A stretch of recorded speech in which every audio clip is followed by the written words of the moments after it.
Cool, thank you. So good morning and welcome everyone. Thank you for joining us. We know your time is precious. We really appreciate that you have chosen to spend your time on yet another web meeting.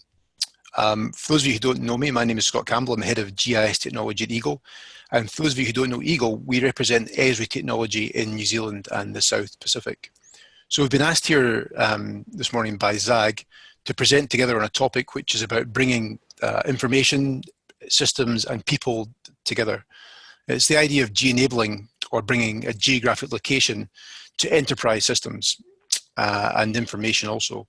And this is not an idea that's new, but what is new is the latest joint work that's been done as part of the alliance between Esri and SAP. A whole bunch of joint developments been done on patterns and technologies, making it easier in a number of ways with technology options to do those connections, making the end product, we think, more valuable, bringing GIS capabilities and data into the heart of ERP, and making the valuable ERP data accessible through GIS apps.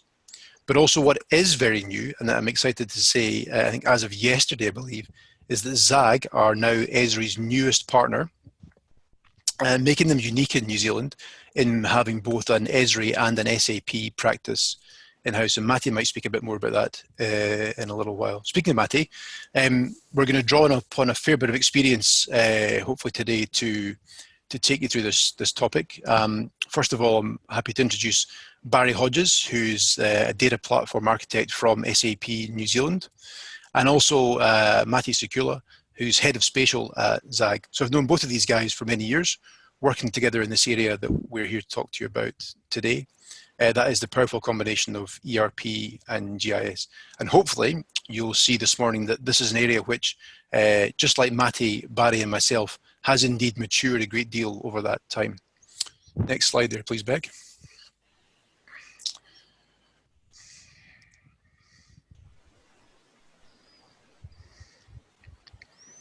Cool, thank you. So in terms of agenda, we've got a few things to take you through.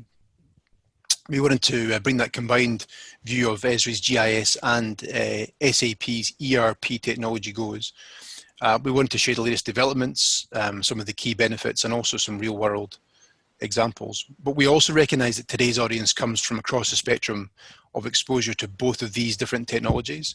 And so we want to take a few minutes up front to cover off the basics of both Esri's GIS and SAP's ERP. So we apologize if we're covering off ground with which we're sure some of you are already familiar, but we did want to make sure we cater for the different backgrounds and the levels of technology familiarity, as well as providing a bit of a recap or update for everyone else. So as I mentioned before, we're planning to have time for questions and answers at the end. So please do send through any questions in the Q&A at the bottom of your screen, and we'll endeavour to answer those at the end. As I mentioned also, there'll be a copy of these slides sent out with some additional technical detail that we're not presenting today included in there. We'll make that available to all attendees. Next slide there, Bex. So GIS, just so we're all on the same page, I'm going to give you some background on the GIS side of things. Computers are often about making a digital representation of what exists in the real world, whether it's money, people, buildings, weather, social connections, workflows, processes, or assets. It's a digital twin or digital version of the real world. A GIS is centered upon a digital representation of the things which exist in the real world and which can be represented spatially. Using a location, everything from human or physical geography to people to assets, jobs, admin boundaries, health information, transportation. For us, every data set is a layer or a group of layers which come together to make a map. Now these digital maps, just like their paper versions, are often used to answer questions, and the questions which you have will determine which of these layers are to be included. You can think of each map as an individual information product, supporting different use cases, but which often have shared data or layers. We'll come on to the sources of data for these layers shortly, but of course, having layers driven from some of your organization's most valuable information, layers driven from information that's in your GIS and in your ERP, allows you to represent the entities in the real world as best as you can, and to fully model the business processes as a single workflow or transaction, rather than as separate information silos. So I personally find that this combination really does open up a whole range of possibilities, modeling the real world as closely as you can. Then, if you add in analytics, this is going beyond simply visualizing this data and using the real power of computers to understand these interrelationships and patterns and trends between the data points themselves and between the layers. These are information points which are connected by nothing more than location.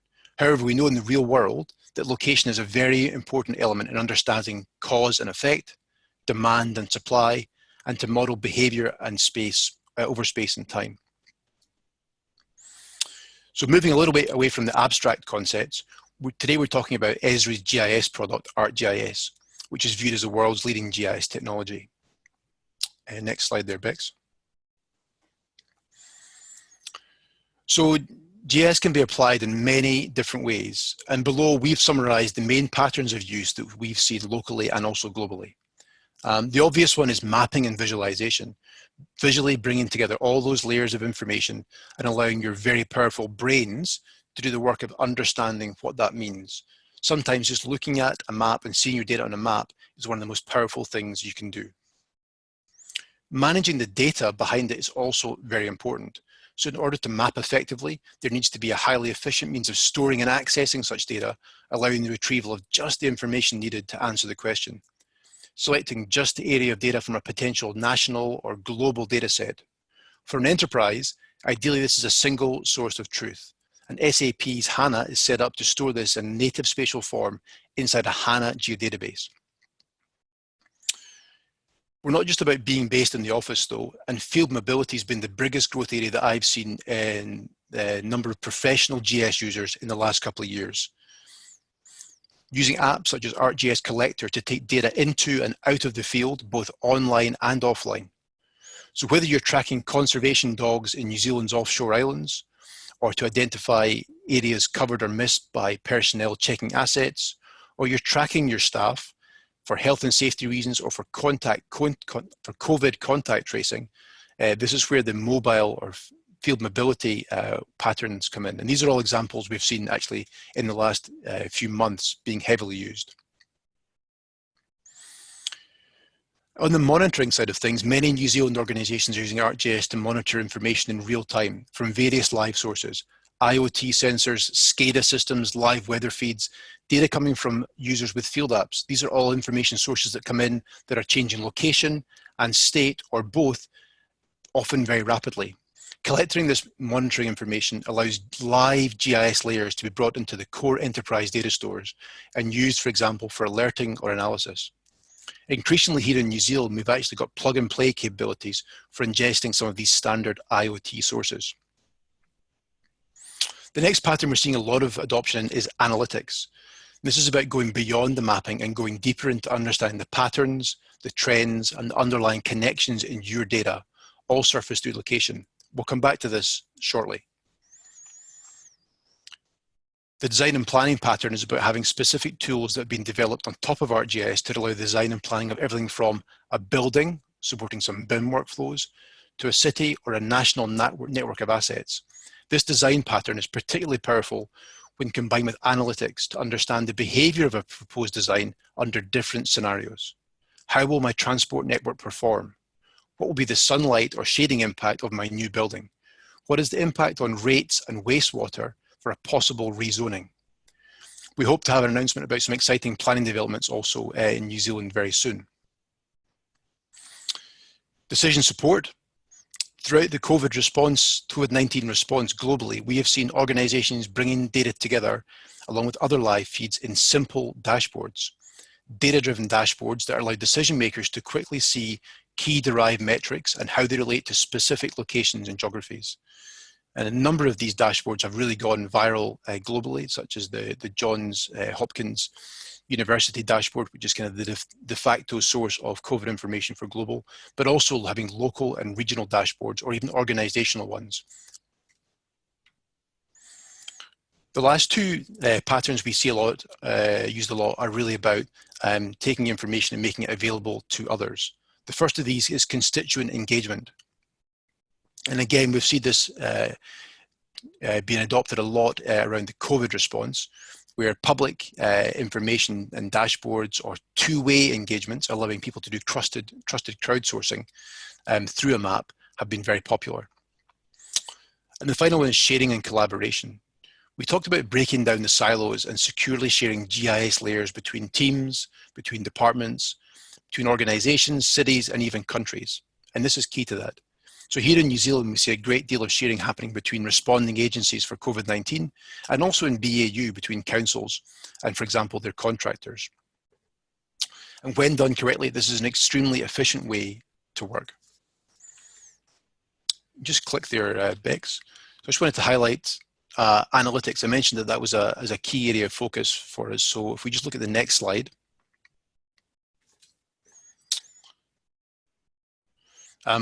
Sometimes analytics seems like it's its own language. There's a lot of sophistication and complexity in there potentially, but without going into too much detail, one way of thinking about these spatial analytics is to break it down into the sorts of questions that can be answered using the tools.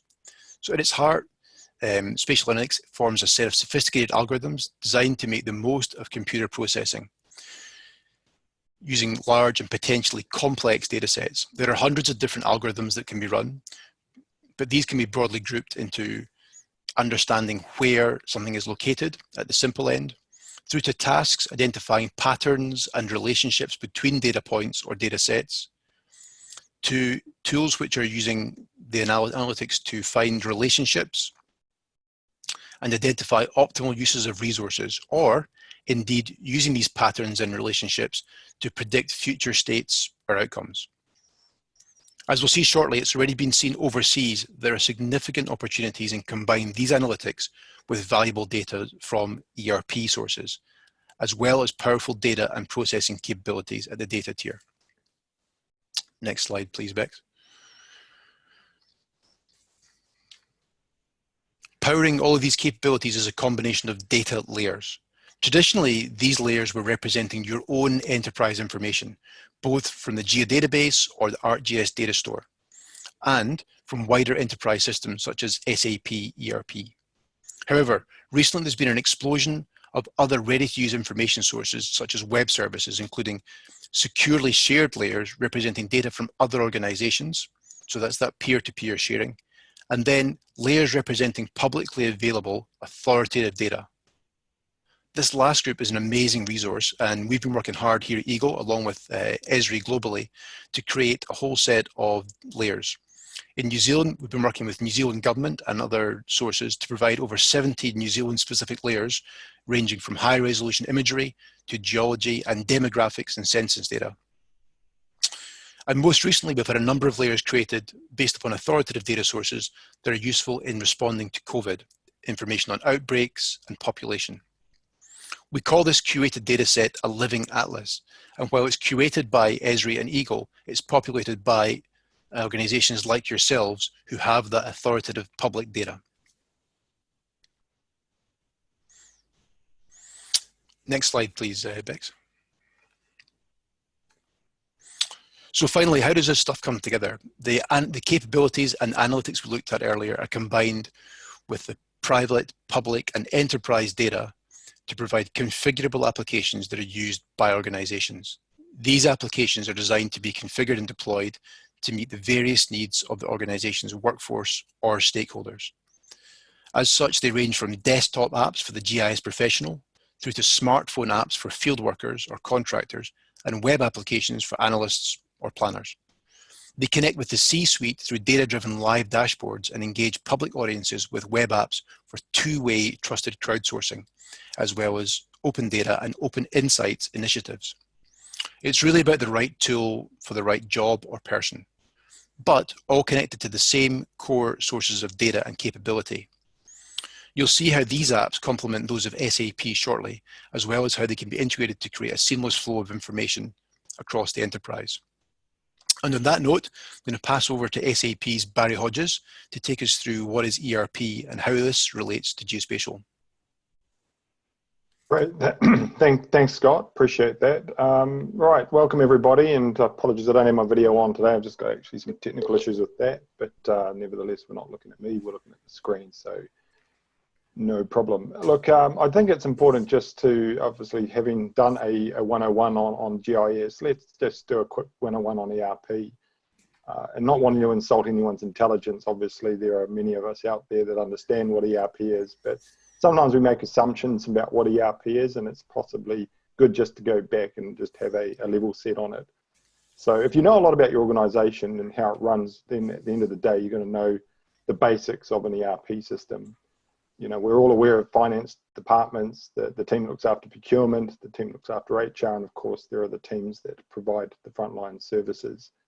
Now, simply put, in the same way that GIS systems exist to digitize the business world, ERP systems, they exist to digitize business processes that teams like HR, finance, and service delivery, they're responsible for. So I kind of think of ERP as a digital twin of the business, albeit missing in many cases one important dimension, and that's the where. And I guess that's why we're here today, is to plug that missing gap. But we'll cover that in a little bit more detail shortly. So I've described in a high-level way what an ERP is. However, if asked to distill the notion of ERP down to just this one sentence, what we have on the screen is what I would say.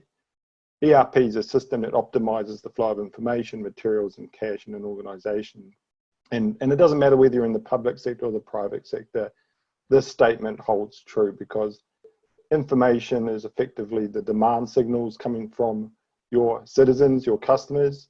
Materials are the products you supply, whether they are physical or through services, and of course someone has to pay at the end of the day. And you need systems and processes to manage all of that.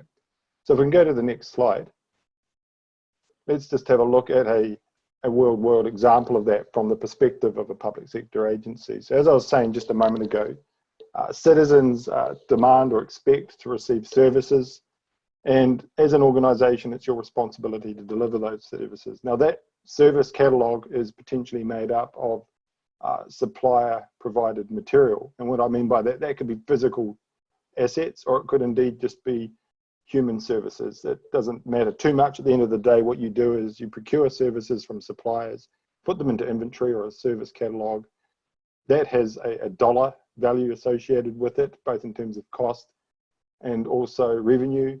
And then you deliver the service, you invoice somebody, whether it's a citizen directly or government or through taxation, and the whole system works in harmony. So it's an integration of business processes from across a number of elements. And if I was to say, to distill ERP down, this is kind of what we're thinking about, is the software services that provide the capabilities here.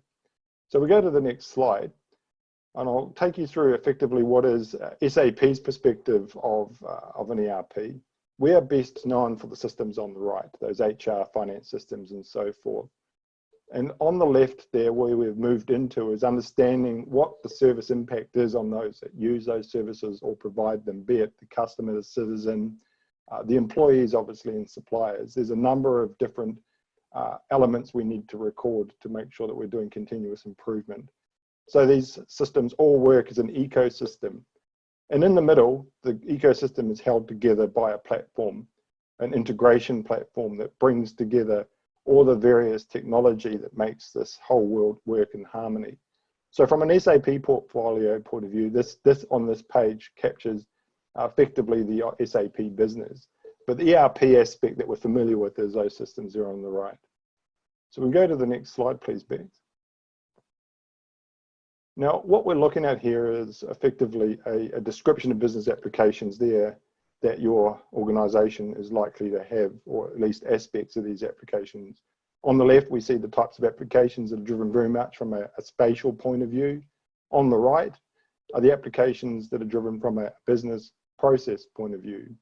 But in reality, the two worlds frequently don't interoperate, at least not in a harmonious way. And what we're trying to achieve here is bringing these two worlds together.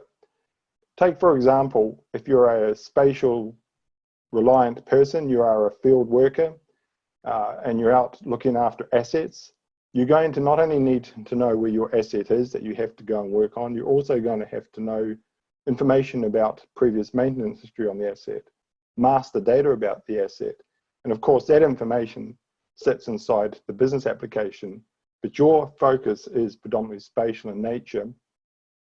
On the other side of the coin, if you think about it from a business person point of view that's working inside the maintenance office from a planning perspective that looks after the asset, knowing how to plan your asset work is often going to require you to know where physically that asset is to maximize the efficiency of that work.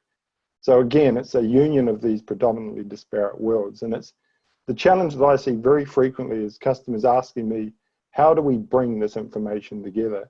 And that ultimately is the challenge we're trying to solve here. And that box at the bottom there is effectively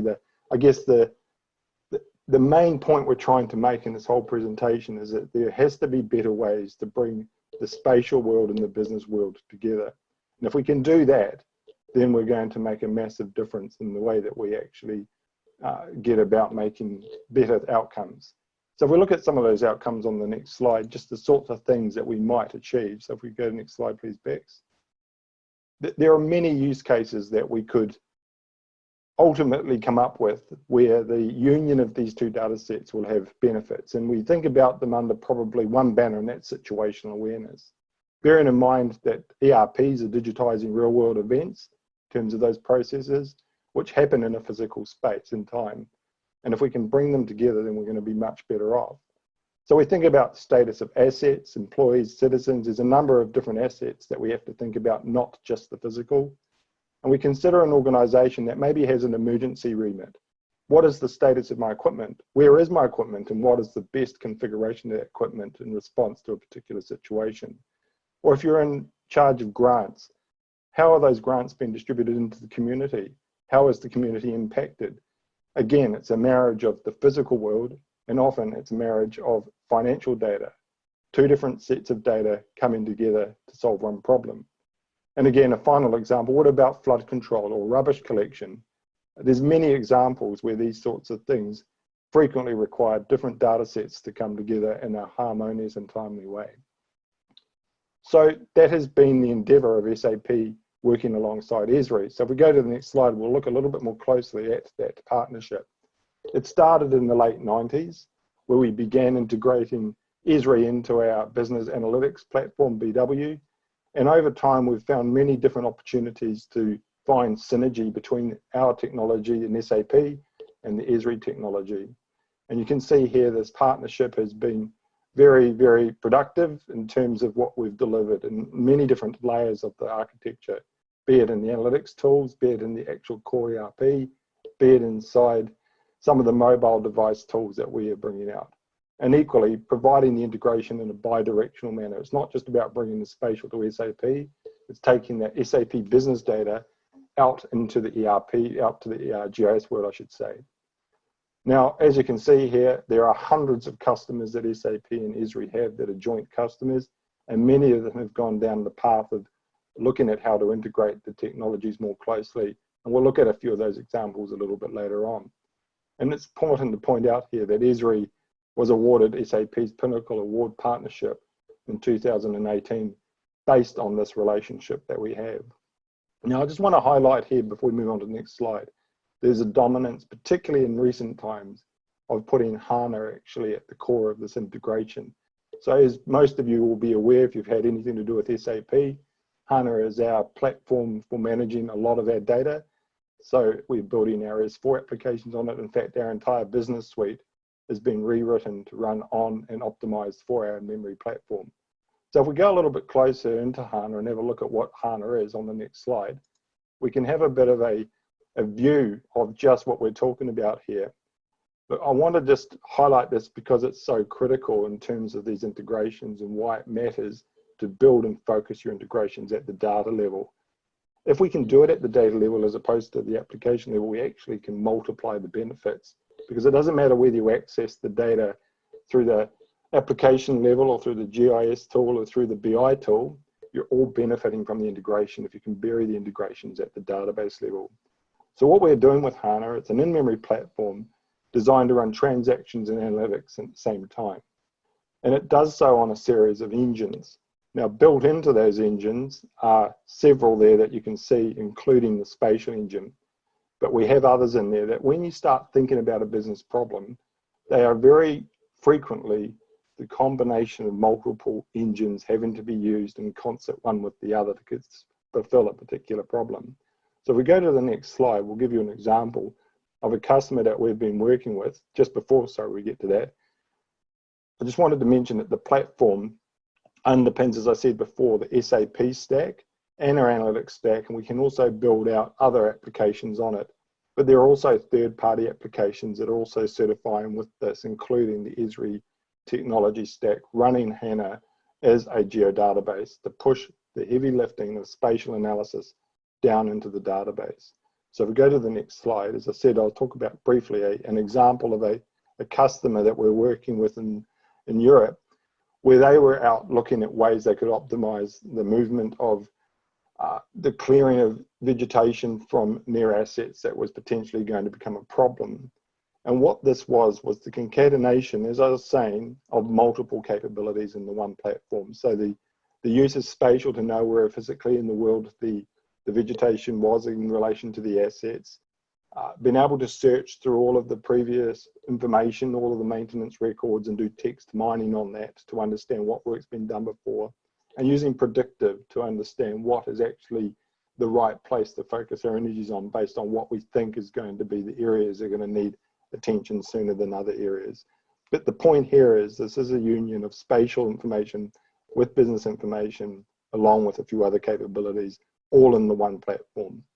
So if we go to the next slide and look at some of the key benefits for why we believe that getting SAP data and spatial data together is so important. And as I was saying earlier on, it's a question I frequently get asked, is how do I get my SAP and non-SAP data together? And in particular, how do I get Esri and SAP running closer? Now, everyone knows that there's value in data, and everyone knows that the value goes up exponentially when we find ways to bring together previously disparate data sets.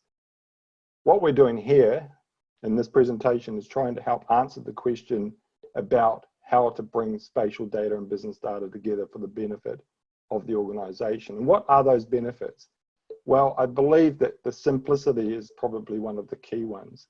If you can simplify the integration and you can get that integration much tighter, then productivity starts to go up. Trust in the data increases, because what we're trying to do is do this without having multiple copies of the data. It's a direct connection between the two systems. So the data that you're looking at from a GIS point of view that's representing asset information is current. And equally, the information, if you're looking at it from a business person's point of view inside SAP, you're looking at the latest spatial information. You're making informed real-time decisions. There are many benefits to bringing these worlds together. And really, I think next step is to talk a little bit more about the technical nuances of that. So with that, I'm going to hand over to Mati to take you through a little bit more of the technical detail of those integrations. So I'll pass it over to you, Mati. Thanks, Barry. I think we'll start with a little bit of couple of examples on across the globe on organizations or public sector organizations that do have both SAP ERP in place and do have Esri GIS teams managing their spatial data. These organizations have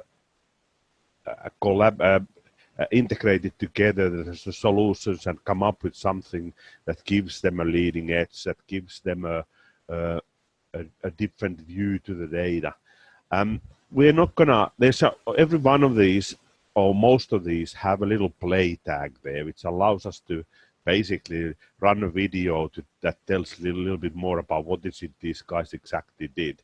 Now, I'm not gonna waste your time on running them now. They are going to be as part of the slide stack. So in the PDF, the links will be there. You will be able to click on those and it will take you to the web and view the video if you so want to.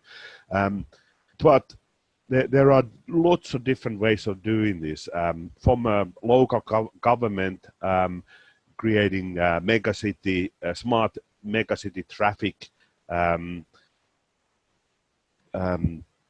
visualization and monitoring and management reporting, things like that. That's been like being done in China.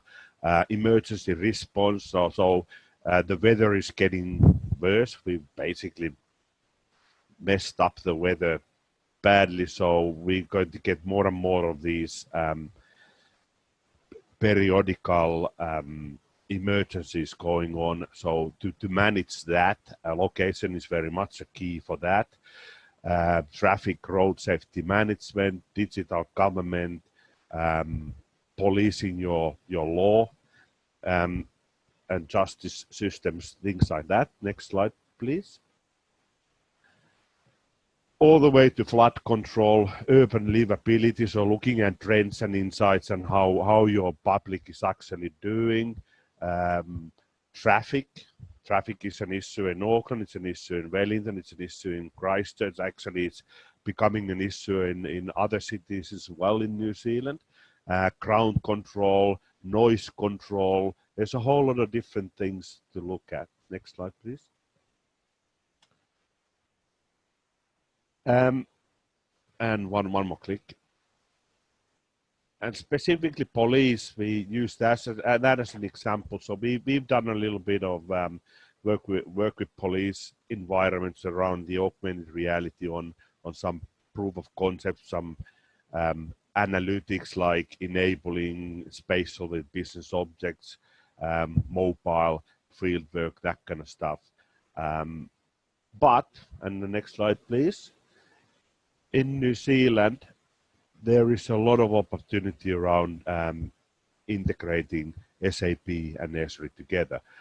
These are some of the public sector organizations that have, to our knowledge, both SAP software in-house and Esri GIS software in-house. So basically these organizations have the building blocks available there to start enabling a different way of world for their data.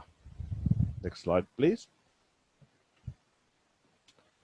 Just a little bit about Zag. So how do we fit into this picture? So like Scott mentioned there, we are a Esri Silver partner.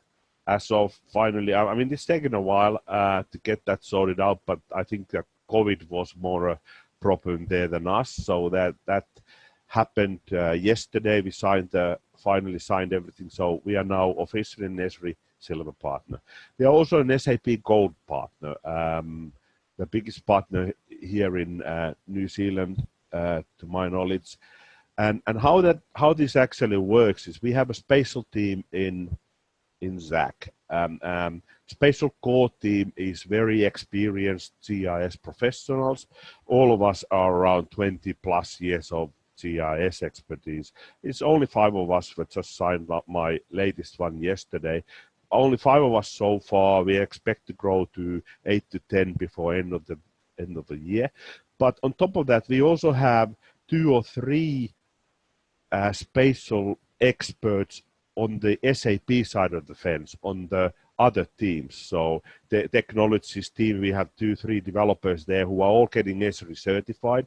In analytics team, we have a couple of location specialists there, product development, cloud teams, testing teams. So all of these teams, we actually have an additional 2 or 3 people per team who are also location aware and location specialists. So the whole team is actually 25 people, or close to 25, over 20 people so far, and growing rapidly. The guys on the right-hand side have the SAP expertise. We are learning it. We are mostly GIS experts learning the SAP. They are the SAP experts learning the GIS, so it works quite well. Next slide, please.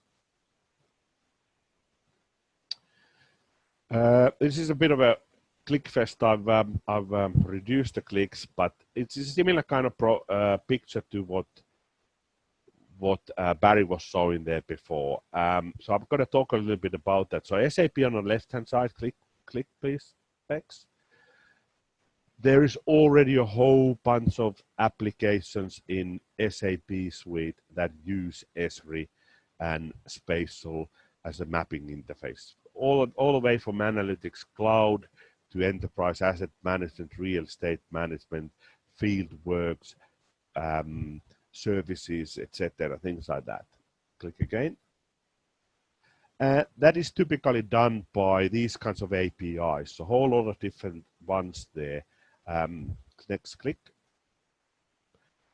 And on the Esri side of the fence, Esri can see the SAP data. So especially if you have HANA in place there, it is actually really easy to bring the SAP data visible into the GIS environment, to the GIS tools. There's a whole lot of different interfaces that can be built around that, whether that's around the CRM or whether that's health and safety or operational dashboards that Esri provides, things like that.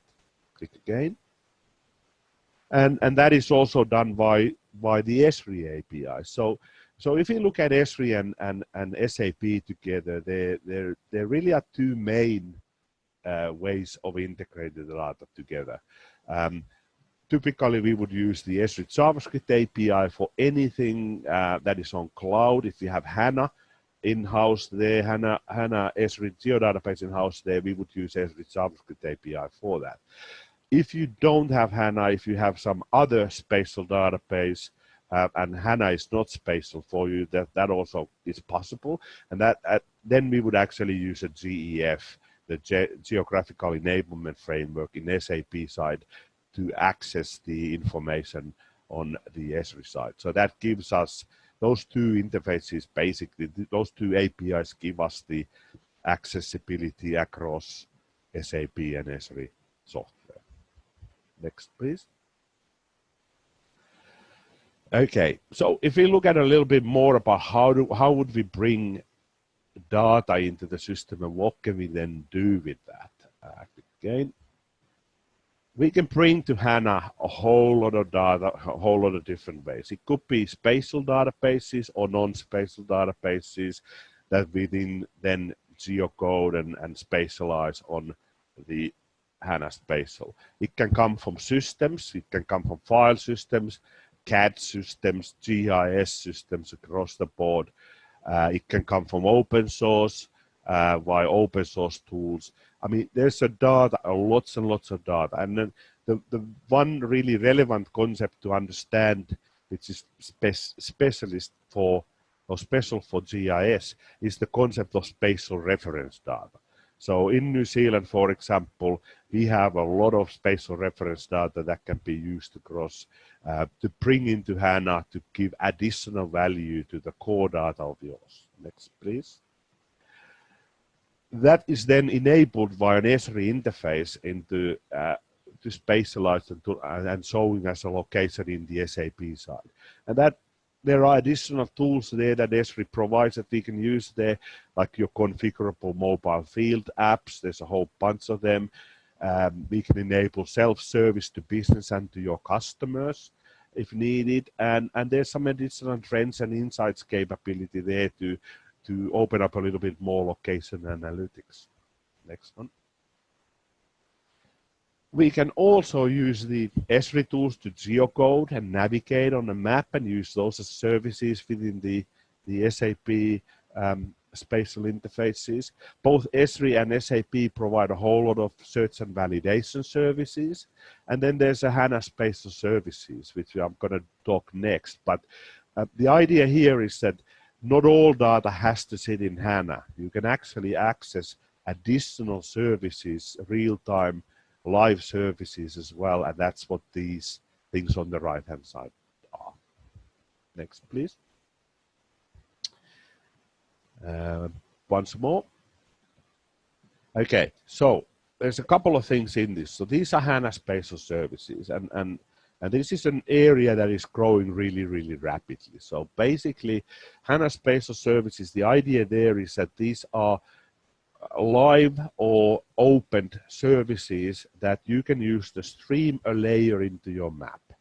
So a good example is a wildfire API there. Like in Australia, when they had the wildfires happening, that's a real-time service that will allow you to access the wildfires in the given area for the given time.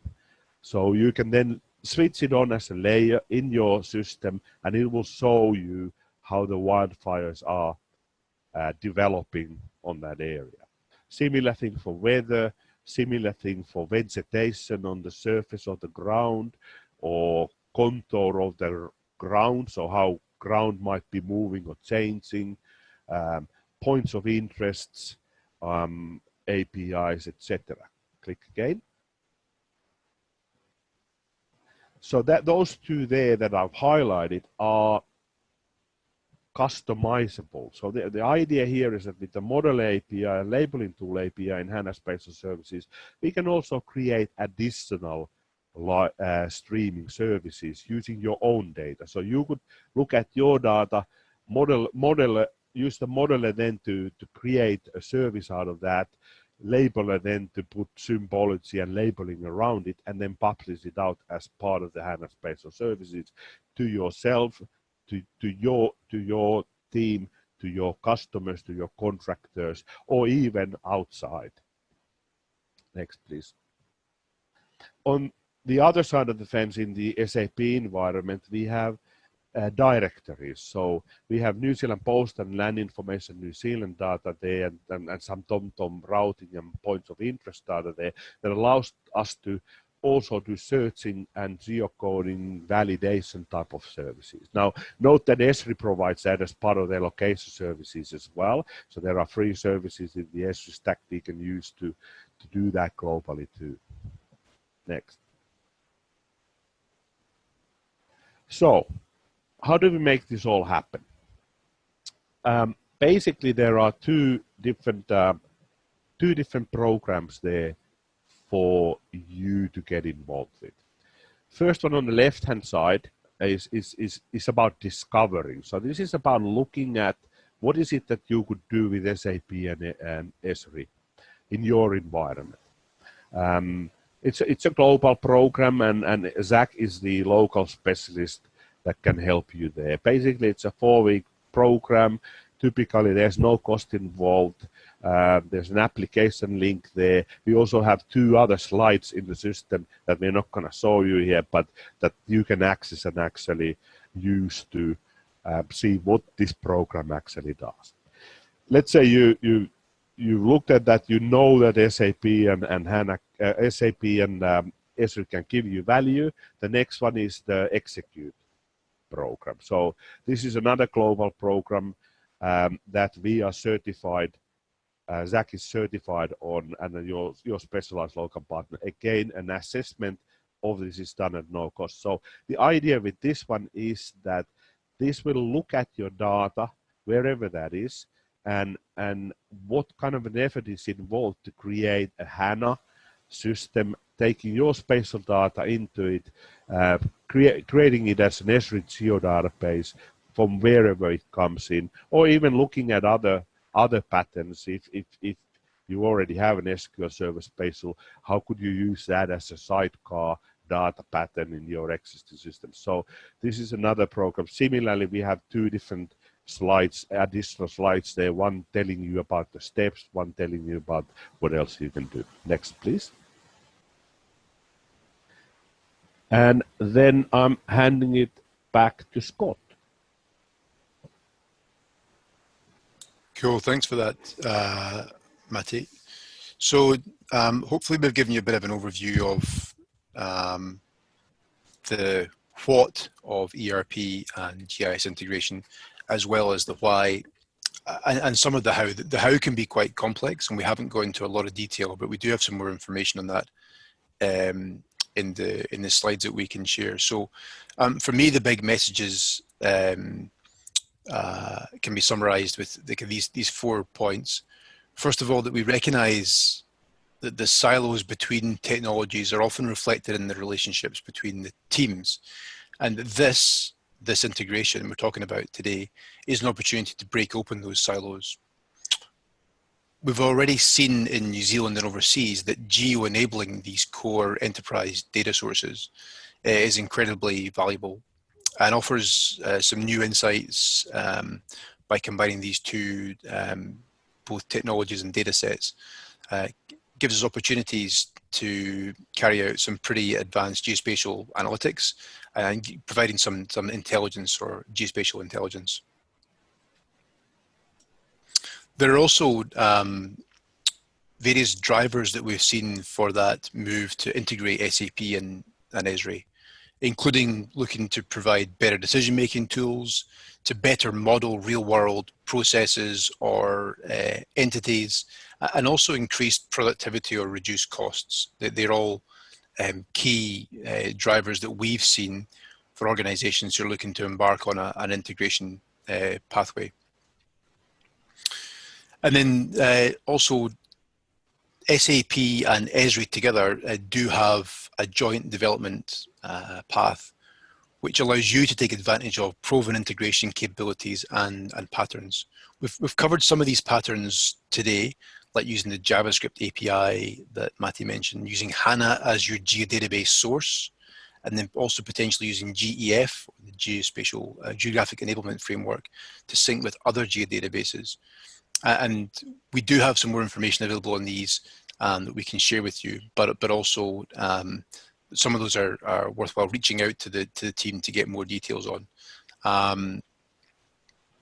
So that point about the co-development integration, I think that's, for me, is one of the strongest ones, in that I believe it's unique in this space, that there hasn't been that level of co-development between two major enterprise technologies, geospatial and ERP, to make that possible, and to give you a range of options from a full deep integration to allowing to integrate at the JavaScript level to at the UI level.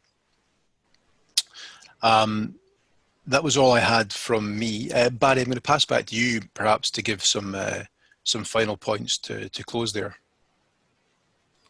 Thanks, Scott. And look, yeah, I just want to reinforce everything that both Matty and Scott have been saying around the value that we are often seen coming out of this union.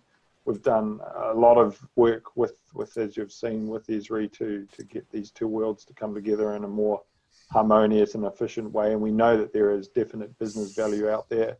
We have been talking to customers here and in Australia, and indeed around the rest of the world, about ways to do this. And we've got lots of examples, customer stories, where they have successfully unified these data sets. But it's not just the fact that it can be done, it's also help with how. And then once you bring these two data sets together, what is the benefit that we can then derive from that union over and above perhaps the initial use case. I talked before about that use of the platform beyond just the spatial unification, but also to do other advanced analytics and concept with the data. So that's the way you need to think, is, what's the business opportunity we would get if we were able to create a seamless integration between these two worlds. So look, I think that brings us to effectively the end of the primary presentation. I see a couple of questions have come through on the question and answer part. One question I've already answered, which was around how do we bring the data together between Esri and SAP from a synchronization point of view. And I just mentioned the fact that there are a number of ways to do that, but the way we attempt to do it where possible is not actually have to synchronize data, that the two data sets either coexist on the same platform, or there's a virtual integration between the two platforms, meaning if you're in Esri, you run a query and you want to bring back the current state of asset, we do a query across into SAP, bring back the asset information without having pre-copied it, and therefore every time you do that query, it's the current version of the data. So no necessary batch required or delayed replication. The other option is to co-deploy, as I said. So that's the first one. So the notion of replication is pretty much as far as I'm concerned, a moot point. Another question that's just come through here, I'm just having a look at it now, is HANA. The question is, HANA hasn't had previously 3D support, nor support for the utility network model, the new one. On the first point, HANA does actually support 2D, 3D, and 4D data types under the spatial lens, so X, Y, Z, and M for time.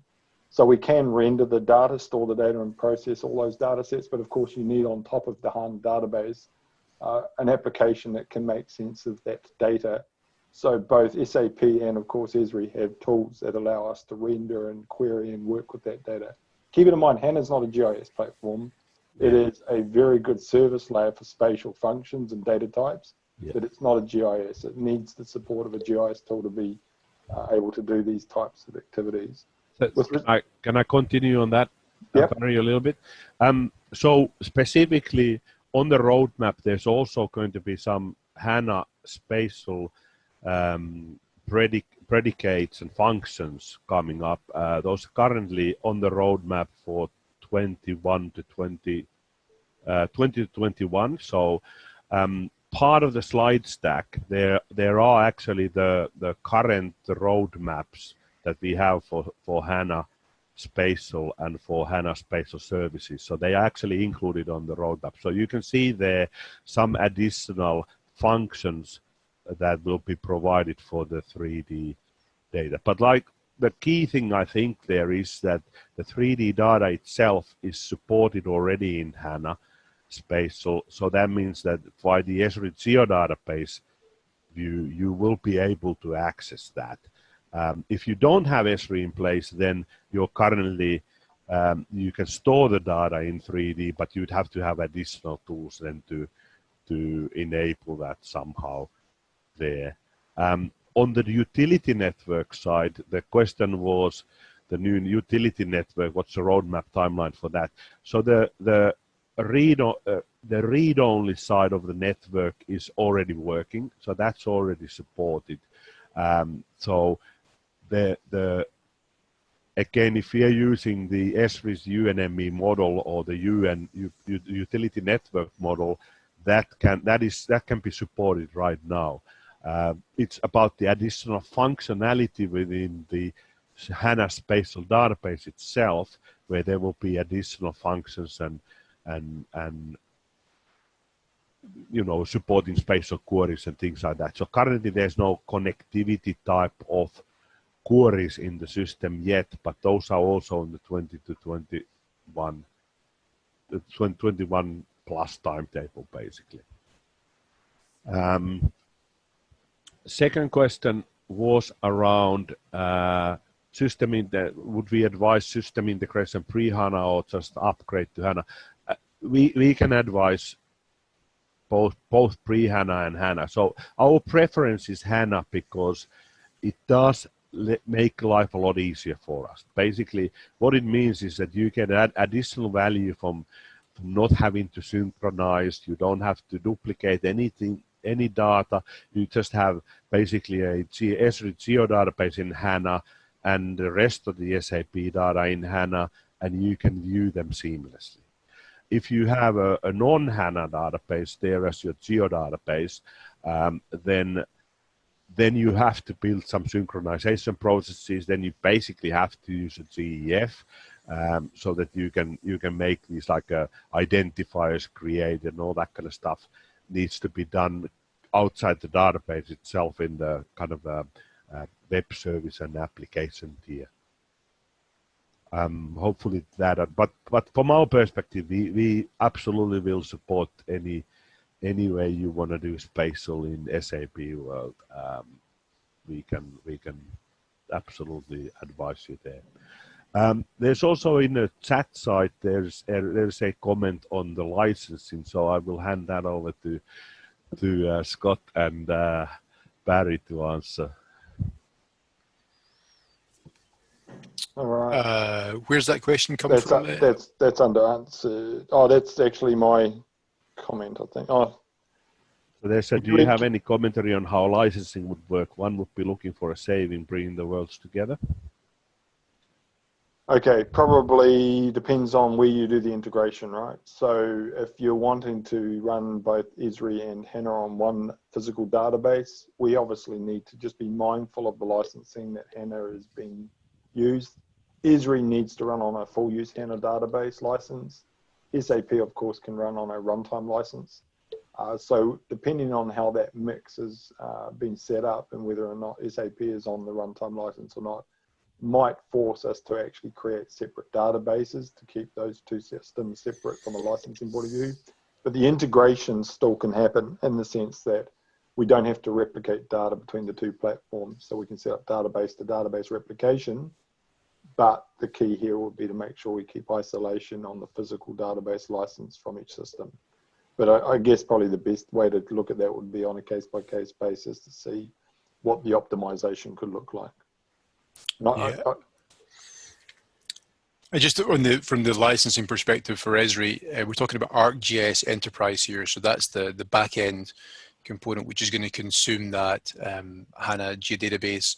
And then as per normal Esri licensing, it's identifying the users and use cases that you have to consume that. And that's about having the named users and apps to be able to access the information that you're making available through that back end ArcGIS Enterprise. Cool. So, anything else? I mean, we're pretty much spot on time. It's 1 minute to 12. So we've taken an hour of your time. If you have any other questions, feel free to send them to myself, or I'm sure Scott and Barry will be also willing to answer any questions you have there. But as stated, we are the SAP, local SAP Esri partner, so anything around integrating these two brilliant suites of products together, we will be happy to help you any which way we can. I suppose in conclusion there, Matti, we're going to, as I already said, we'll send these slides out. Here on the last slide is our contact details. And if there's any further questions, please do reach out to any one of us to help, and we'll do our best to give you that help that you're asking for. Absolutely, yep. Thank you very much. Thank you.